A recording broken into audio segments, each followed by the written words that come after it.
Berikut ini adalah video Mbah Nun yang memprediksi akan terjadinya krisis di Indonesia dan menyarankan kita untuk berjaga-jaga dengan melakukan ketahanan pangan dalam skala keluarga.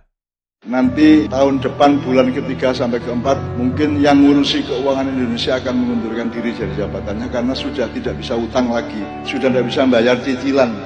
Kata utang meneh wis gak iso. Nomor 1 wis gak wayahe kono wis kakean utang, gak iso utang meneh. Nomor 2 anjen sing utang iya wis gak duwe. Saiki sing bagian ngutangi awakmu Indonesia iku saiki wis bangkrut juga gitu ya. Jadi ini akan ada krisis yang agak serius. Nah, saya ngelino mulai saiki Anda harus berpikir kedaulatan pangan. Anda harus mandiri. Harus swadaya pangan dibangun sejak sekarang. Bu pertanian, bu buah-buahan dirupakno jadi makanan pokok dan sebagainya. Pokoknya mulai hari ini berpikir untuk swadaya pangan. Sebab yang paling parah nanti kalau ada krisis pangan. Kalau hanya krisis keuangan, rakyat Indonesia masih mege. Tapi nek krisis pangan kan duit kalau beras kata lapo. Akhirnya ngerakoti dukung dhewe. Sebenarnya jika kita mampu menggali keunggulan yang telah dibangun oleh nenek moyang Nusantara ini, yang mereka adalah para anbiya dan wali Allah, maka bangsa Indonesia tidak akan kebingungan mencari pijakan untuk membangun negerinya. Berikut ini adalah salah satu contoh yang bisa kita gali lebih lanjut. Pernahkah Anda melihat relief Borobudur ini? Relief tersebut terbagi menjadi 3 bagian. Bagian kiri adalah gambar lumbung padi yang dijaga oleh manusia dan anjing. Bagian tengah adalah gambar padi yang hamanya adalah binatang berang-berang. Bagian kanan adalah gambar rumah, di mana juga terdapat peti-peti tempat penyimpanan beras.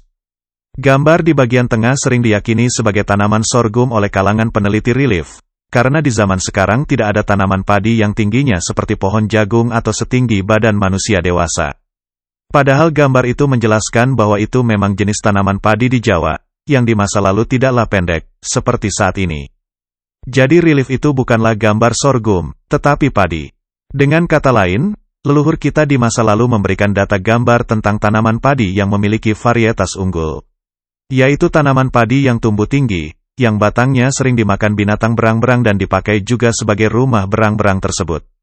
Pada zaman sekarang, jenis padi yang tergambar pada relief Borobudur tersebut, tidak pernah kita lihat.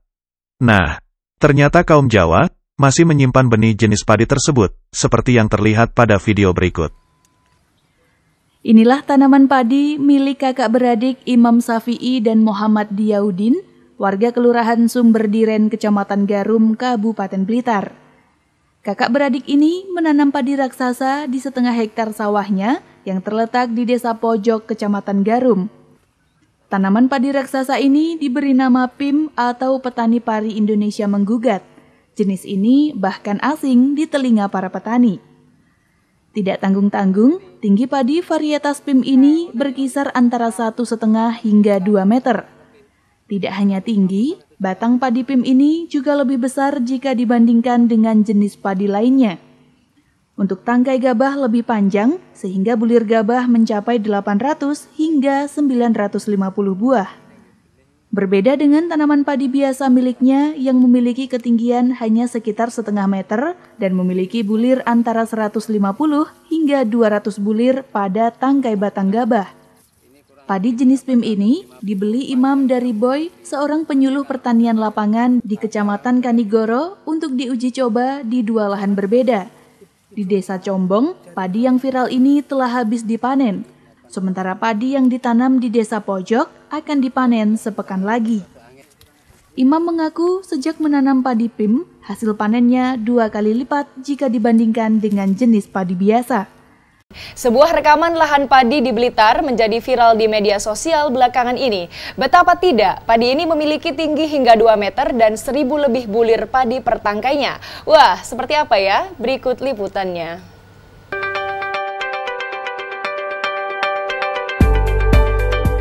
Inilah beras yang dihasilkan oleh bibit padi PIM 1 milik keluarga Muhammad Diyaudin Aridowi alias Udin, warga Desa Combong, Kecamatan Garum, Kabupaten Blitar. Dari fisiknya, bulir beras ini lebih besar dibanding beras padi biasa. Untuk rasa, Siti Bariah, Ibunda Udin mengklaim jika nasi dari beras PIM 1 ini lebih gurih dan punel dibanding padi pada umumnya. Ini gurih, pulen. Terus? Kalau enak. Artinya itu bisa dimakan tanpa lauk atau gimana? Ya dimakan tanpa lauk sudah enak dan gurih. Untuk membuktikannya, jurnalis Transmedia berkesempatan mencicipi langsung beras hasil panen perdana padi PIM 1. Memang beda, dia rasanya lebih pulen dan lebih gurih. Itu sebelum saya campur dengan sayuran. Jadi padi raksasa di video tersebut sama dengan yang tergambar pada relief di Borobudur. Siapakah yang menemukan kembali jenis padi Jawa Purba ini kembali ada? Dialah Bapak Boing Kristiawan, yang menamakan padi jenis tersebut dengan PIM 1. PIM itu kepanjangan dari Petani Indonesia Menggugat. Dan memang petani Indonesia tidak pernah menjadi fokus pengembangan pembangunan Indonesia, seolah mereka dibiarkan berjalan sendiri, hingga sangat termarginalkan oleh pembangunan yang tidak berpihak pada para soko guru bangsa ini, yaitu para petani. Dengan ditemukannya lagi jenis padi varietas unggul yang dulu pernah dibudidayakan oleh nenek moyang Nusantara ini, maka Indonesia seharusnya mampu melakukan kedaulatannya dalam hal pangan, terutama pengadaan padi, sebagai bahan pokok utama bangsa Indonesia hingga akhir zaman, karena padi adalah warisan Nabi Musa alaihissalam. Lihat video M223 di channel ini.